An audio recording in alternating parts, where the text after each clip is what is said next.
We want justice. We want justice. We want justice. What I got chipping no solibo.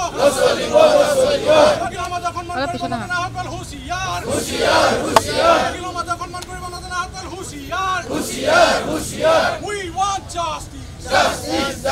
We want justice. Our Raja Babdi Dabi Dipo lagi boy. Raja Babdi Dabi Dipo lagi boy.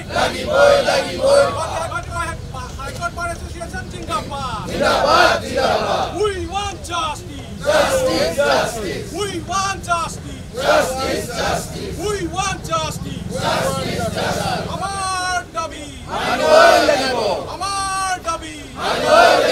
We want justice. We want justice. Give Singapore. Necessary.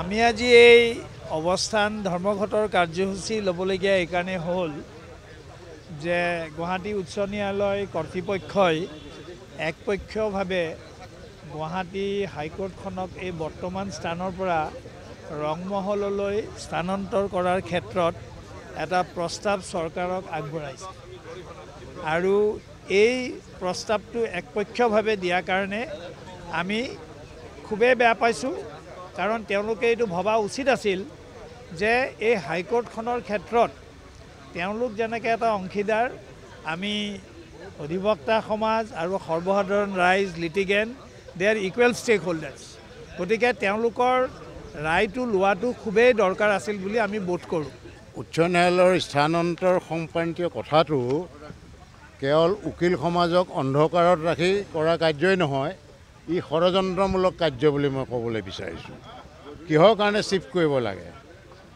কোন নাগৰিক সমাজক তেওঁলোকে সুধিছে কাৰ এইটো ধাৰণা কাৰ idea হু initiated দিছ move ইত্যাদি কথা ৰহস্যজনক সেইবোৰ ৰাইজে জনা উচিত সেইবোৰ ফাদিল হ'ব লাগিব লাহে লাহে ইটোৰ পিছত সিটো কথা ফাদিল হৈছে যে আৰম্ভণিৰ পৰা সংশ্লিষ্ট উকিল সমাজক অন্ধকাৰত ৰাখি কিছুমান প্ৰক্ৰিয়া চলি আছে সিদ্ধান্ত গ্ৰহণৰ হকে কিছুমান প্ৰক্ৰিয়া চলি আছে আৰু সেয়ে যোৱা বছৰতে আমি যেতিয়া এই কথাটো প্ৰথমবাৰলৈ উৎসাহিত কৰিছিলে মুখ্যমন্ত্ৰীয়ে এই উচ্চ ন্যায়ালয়ৰ বাৰ সন্থাই সেইটোক প্ৰবলভাৱে বিৰোধিতা কৰিছিল সজাতি দলে গৈ লগ কৰিছিল তাৰপিছত ৰাজনৈতিক নেতাবোৰে যিদৰে লুটিবাগৰ মাৰে তেনেকুৱা ধৰণৰ লুটিবাগৰ মৰা কথা আমাৰ হাইকোৰ্টৰ মুখ্য ন্যায়াধীশ পৰ্যন্ত কোৱা হৈছে ৰাউণ্ড টেবুল কনফাৰেন্সত কথা এটা কয় বেলেগে পিছ মুহূৰ্তত গৈ কইনা ধৰাত গৈ পেলাই বহি পেলাই প্লেন চাই গৈ গতিকে এই ধৰণৰ কাৰ্য সমূলি গ্ৰহণযোগ্য নহয় আমি আজিকালি ন্যায়ৰ হেৰিত থাকি পেলাই আমি নিজেই ন্যায়ৰ কাৰণে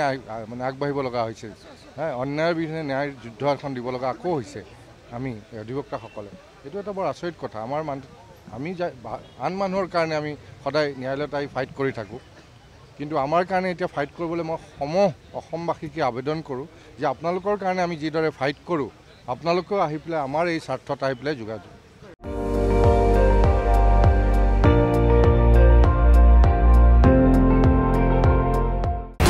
আপুনি চাই আছে ND24 সৰ্বশ্ৰেষ্ঠ নহয় সৰ্বোত্তমৰ দৌৰত